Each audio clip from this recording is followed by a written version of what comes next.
Imagine being able to drink normally for the first 17 years of your life. Imagine being able to eat anything, everything you've ever wanted for the first 24 years of your life. Now imagine that you have surgery for a problem not related to swallowing, and instantly you can no longer have a glass of water. 7 years later, another surgery. And now, you eat your meals through a tube in your stomach. Hi, my name is Danny. I'm 34 years old, and I don't have to imagine this. This is my reality and my story of how I went from tube to food twice. In 2007, I had a revision to the shunt in my cervical spine. The surgery itself was a success, but every time I would drink, I would choke. I had a modified barium swallow study, a test that evaluates swallowing, and all they told me was that my swallow was weak. The result of this was that I needed to thicken my liquids to a nectar consistency. At that time, no medical professional told me or my family that the condition that I had developed was called dysphagia. Nor did they tell us that there were treatments that were available to improve my swallow.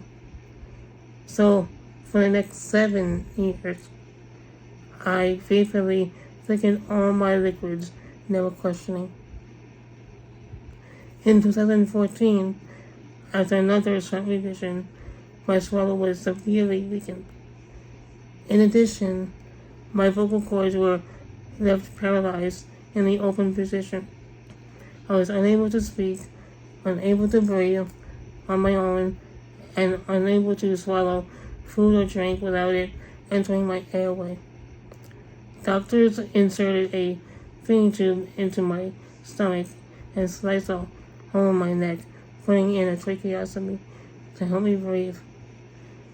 I was transferred to a rehab facility and started swallow therapy using an electrostimulation device called VitalStim.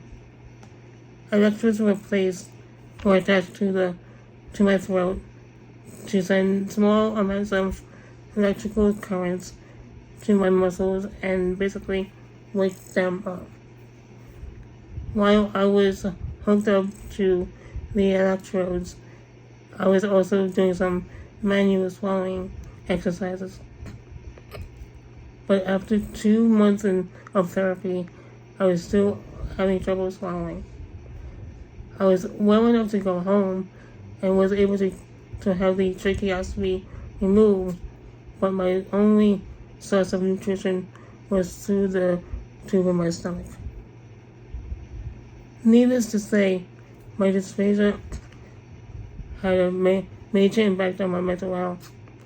My mental health got so bad that I withdrew from college. I could not stand being around my peers between classes, watching them eat and enjoying themselves while I was being fed through a feeding tube. After I started counseling for my depression, I sought out help with improving my ability to swallow. With the help of my mom, I found a local hospital that had an outpatient speech therapy program that provided the same electrostimulation therapy I had received in rehab. In 2017, 3 years and many failed modified barium swallow tests later, my swallow was strong enough that I couldn't eat soft solids cut into small pieces. I was ecstatic.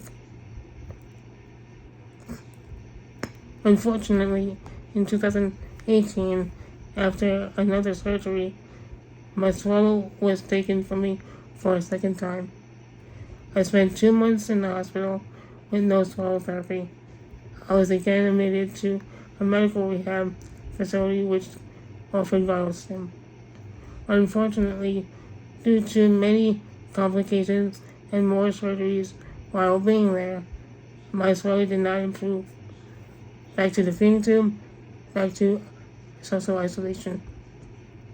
In early 2020, I was ready to start outpatient vital stim again, but due to the pandemic, I was unable to attend.